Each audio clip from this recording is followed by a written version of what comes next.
Bonjour à tous, c'est parti pour cette nouvelle vidéo concernant vos révisions pour l'examen qui arrive la semaine prochaine. Donc ça va être une vidéo assez courte, c'est juste pour une partie super importante de ces examens, c'est maîtriser ce qu'on appelle le changement de variable pour qu'on puisse trouver des primitives. Donc là, on veut trouver l'intégrale des sinus de 2x, de 0 à pi sur 2. Donc on a la fonction sinus de 2x. Donc on veut trouver l'aire comprise de 0 jusqu'à pi sur 2. Donc on a besoin d'une primitive d'abord. Donc il faut qu'on trouve la primitive du sinus de 2x dx. Il faut qu'on trouve une fonction qui dépend de x telle que sa dérivée dans le sinus de 2x. Donc qu'est-ce que c'est le changement de variable? C'est transformer une primitive un peu plus compliquée dans une primitive un peu plus simple qu'on sait trouver assez facilement. Si cette primitive-là, c'était la primitive du sinus de x dx, on savait faire. C'est quoi la primitive du sinus de x?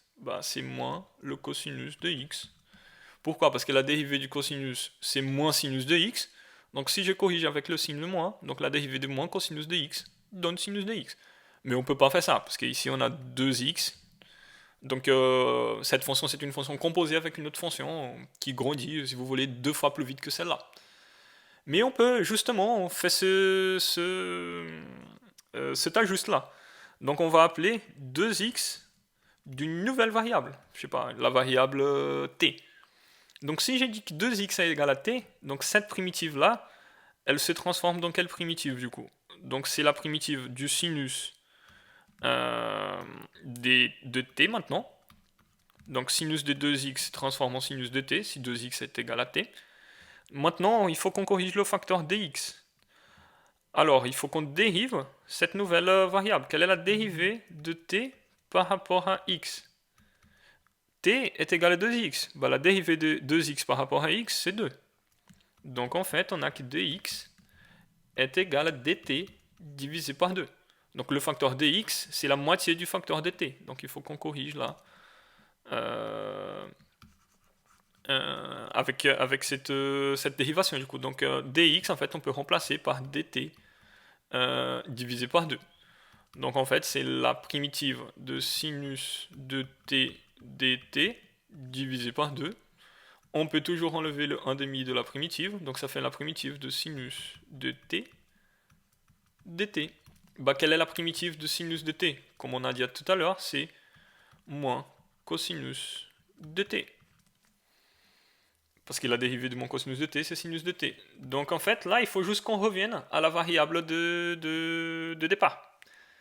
Je vais juste corriger un petit peu là. Hop. Donc moins cos de t.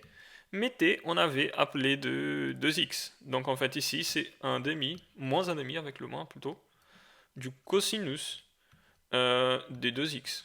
Donc on a cosinus de 2x divisé par 2. Si on dérive cette fonction-là, on trouve sinus de 2x.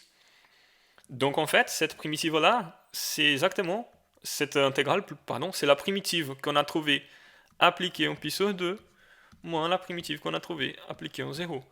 Donc on a moins 1,5 du cosinus de pi sur 2 fois 2 moins c'est la même chose là appliquée en 0, donc en fait ça fait plus 1,5 du cosinus des 2 fois 0. Donc on a moins 1,5. C'est qui le cosinus de pi? Le cosinus de pi, si vous voulez, sous ce texte-là, c'est effectivement moins 1. Donc en fait, on a moins 1 fois 1,5. Donc on aura 1,5 ici, plus le cosinus de 2 fois 0, ça fait le cosinus de 0, et le cosinus de 0, c'est 1. Donc on a ici 1,5. Donc 1,5 plus 1,5, ça fait 1. Donc cette intégrale-là, elle vaut 1. Ok? À peu près dans le même esprit, comment est-ce qu'on peut faire la primitive, l'intégrale, pardon, de 0 jusqu'à 1 de cette fonction-là? 1 sur 2x plus 3 au carré. Donc la première chose, trouver la primitive. C'est qui la primitive de 1 sur 2x plus 3 au carré dx. Donc là, c'est un peu compliqué de trouver comme ça, mais on va faire un changement de variable. On va simplifier cette primitive. Bah, je veux dire que 2x plus 3, c'est une autre variable, disons u. Donc cette primitive-là, elle devient quoi? Bah, elle devient 1 sur u carré et un facteur là qui dépend de u. Donc il faut qu'on découvre ça. Donc c'est qui la dérivée de u, la nouvelle variable, par rapport à la variable ancienne? La dérivée de u par rapport à x, c'est 2. La dérivée de 2x plus 3, c'est 2. Donc on a ici que dx est égal à du divisé par 2. Donc on a ici du divisé par 2. Donc on a en fait un demi de la primitive de 1 sur u carré du. Cette primitive-là, on est tous censés de savoir faire, parce qu'en fait c'est un demi de la primitive de u à la puissance moins 2 de u. Comment est-ce qu'on trouve la primitive d'une puissance du coup? Bah, c'est la base à l'exposant moins 2 plus 1 divisé par moins 2 plus 1. C'est pareil comme on avait la primitive de x à la puissance 3 de x. C'est quoi? C'est x à la puissance 3 plus 1, 4 divisé par 4. Donc moins 2 plus 1, moins 2 plus 1 divisé par moins 2 plus 1. Donc ça fait 1 demi de u à la puissance moins 1 divisé par moins 1. U à la puissance moins 1, c'est 1 sur U, donc ça fait moins 1 sur 2 fois le U. Le 2 qui est là. Dernière chose à faire, revenir à la variable de départ. Donc on a moins 1 sur 2 fois le U, qu'on a appelé de 2x plus 3. Donc on a ici 2x plus 3. Ça, c'est notre primitive. Si on dérive cette fonction-là, on trouve la fonction qui est ici. Donc ici, exactement pour la partie bleue, pour finir l'intégrale, on veut l'intégrale de 0 jusqu'à 1 de 1 sur 2x plus 3 au carré dx. On a trouvé la primitive, donc on applique cette primitive-là sur 1. Donc moins 1 sur 2 fois 1 plus 3, moins cette expression-là appliquée au 0. Donc comme il a déjà un moins ici, donc ça fait plus 1 sur 2 fois 0 plus 3.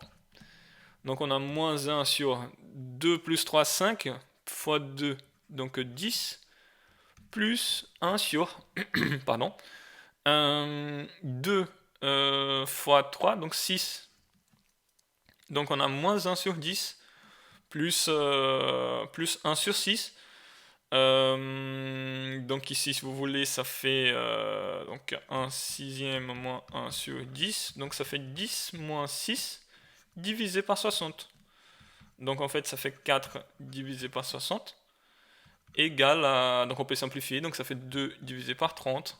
Ça fait 1 divisé par 15. Donc cette intégrale-là, elle vaut 1 quinzième. Donc ce que je fais là, c'était juste de réarranger ça. Donc 1 sur 6, pardon, moins 1 sur 10. Donc en fait c'est ça fois ça, donc 10, moins ça fois ça, 6, divisé par ça fois ça, donc 60. Donc 10 moins 6, 4, divisé par 60. Ça marche 1 sur 15. Donc voilà. Donc toujours que vous avez une intégrale, une primitive un peu plus compliquée, n'hésitez pas de remplacer ça par quelque chose qui peut vous faciliter, qui peut vous rendre cette primitive un peu plus simple. Ça marche? Merci à tous.